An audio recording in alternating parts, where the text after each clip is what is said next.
Welcome to The Making of a Nation, American History in VOA Special English. I'm Steve Ember.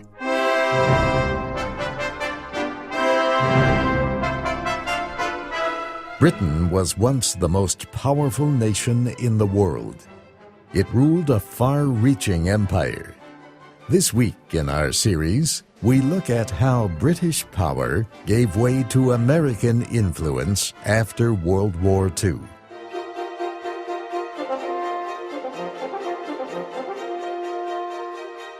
One can almost name the day when this happened. It was February 21st, 1947. British diplomats in Washington called the State Department. They had two messages from their government. The first was about Greece. The situation there was critical. Greece had been occupied by Germany during the war. Now it was split by a bitter civil war. On one side of the fighting was the Greek royal family, supported by Britain. On the other side were communist-led rebels supported by Yugoslavia and the Soviet Union. British forces had helped keep Greece from becoming communist at the end of World War II. A few years later, Britain could no longer help. It needed all its strength to rebuild after the war. So on that February day in 1947, Britain told the United States it would soon end all support for Greece. Britain's second message that day was about Turkey. Turkey was stronger than Greece, but the concern was that it too could become communist unless it received outside help. Britain warned the United States that the Soviet Union would soon extend its control all the way across Eastern Europe to the Eastern Mediterranean. It called on President Harry Truman to provide strong American support to help Greece and Turkey resist the communist threat. Britain, in effect, was asking the United States to take over leadership of the Western world. The United States was ready to accept this new responsibility.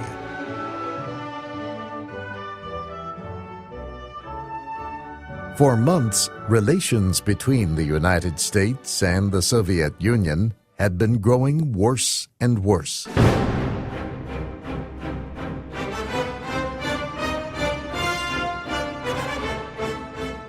The two countries had fought together as allies in the Second World War. But Soviet actions after the war shocked the American people. The Soviet Union wanted to block Western political and economic influence in Central and Eastern Europe. It wanted to extend its own influence instead. So after the war, it forced a number of countries to establish communist governments. From Stettin in the Baltic to Trieste in the Adriatic, an iron curtain has descended across the continent. Britain's Prime Minister Winston Churchill described the situation in a speech in March of 1946 at Westminster College in the American state of Missouri. Behind that line lie all the capitals of the ancient states of Central and Eastern Europe. Warsaw, Berlin, Prague, Vienna, Budapest, Belgrade, Bucharest, and Sofia. All these famous cities and the populations around them lie in what I must call the Soviet sphere.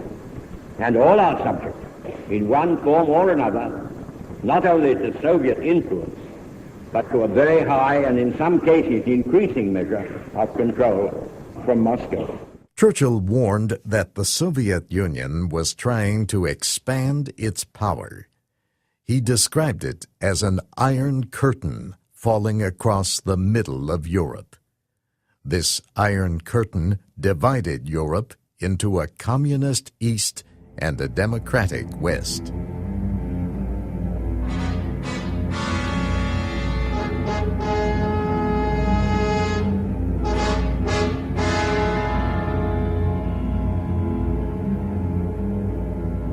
The situation was made even more tense by news coming from China.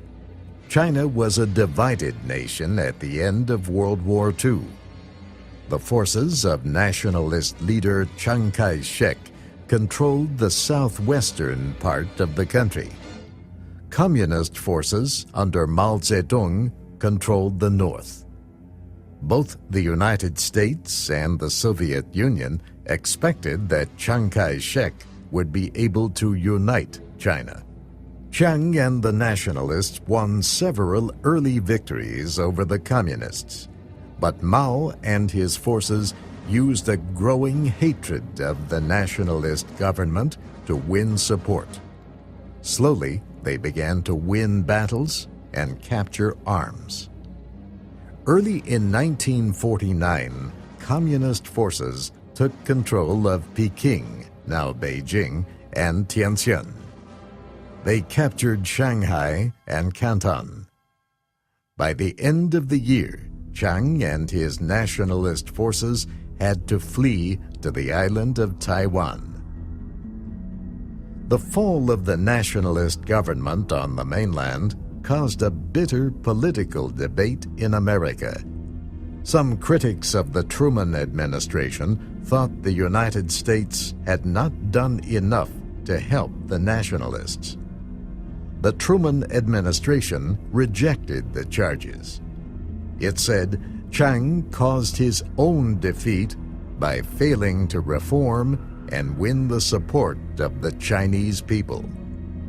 Secretary of State Dean Acheson described the defeat this way: "The unfortunate but inescapable fact is that the ominous result of the Civil War in China was beyond the control of the government of the United States.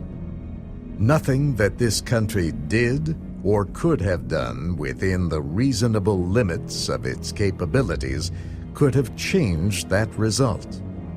Nothing that was left undone by this country has contributed to it. It was the product of internal Chinese forces, forces which this country tried to influence but could not. A decision was arrived at within China, if only a decision by default."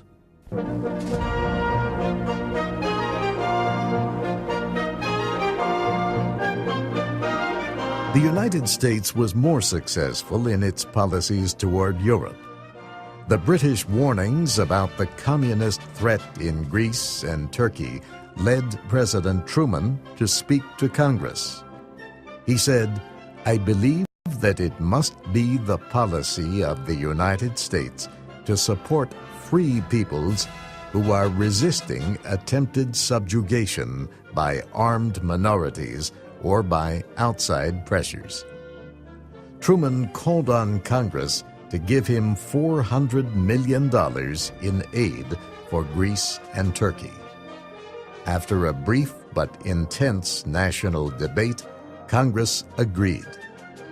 Truman then launched an effort to save the Greek economy and reorganize the Greek army. Soon after that, Yugoslavia and the Soviet Union ended their aid to Greek rebels. The Civil War in Greece ended. American help for Greece and Turkey was the first step in what became known as the Truman Doctrine. The goal of this policy was to stop Soviet aggression anywhere in the world.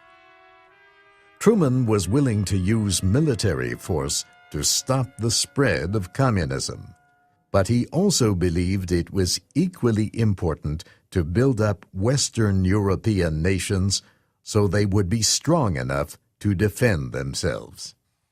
Europe was suffering terribly after World War II. There were severe shortages of food and fuel. Crops were destroyed.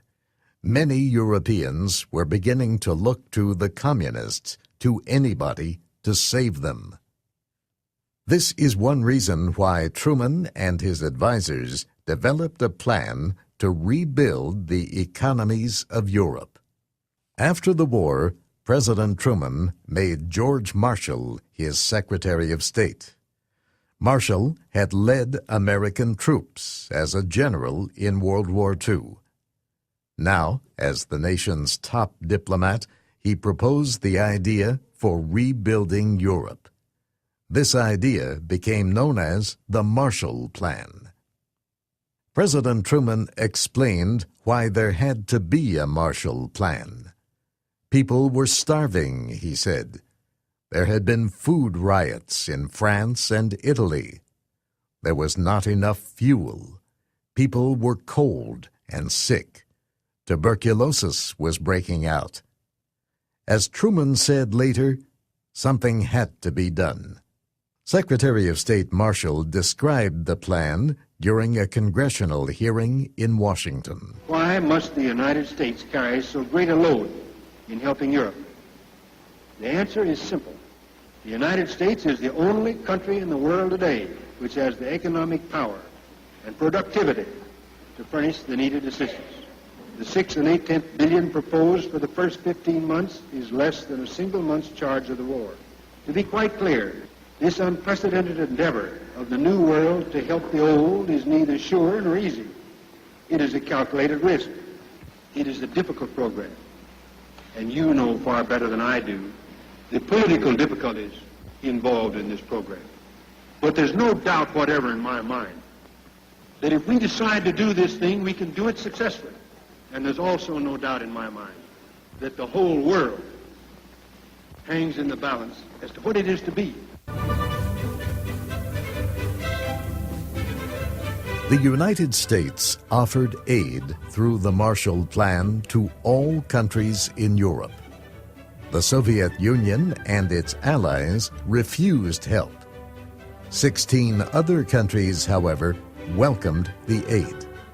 From 1948 to 1952, administrators of the Marshall Plan worked with these countries. The United States spent $13 billion. The plan worked.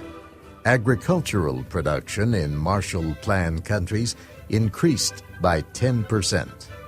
Industrial production increased by 35%. Production in some industries, such as steel, increased by much more. There were political results as well. Stronger economies helped prevent communists from gaining control of the governments in France and Italy. Some Europeans criticized the Marshall Plan. They said it increased tensions between the United States and the Soviet Union in the years after the war.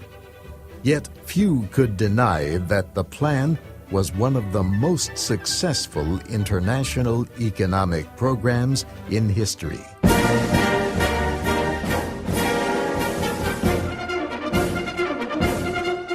Next week, we look at another way the United States provided aid in post-war Europe, the Berlin Airlift.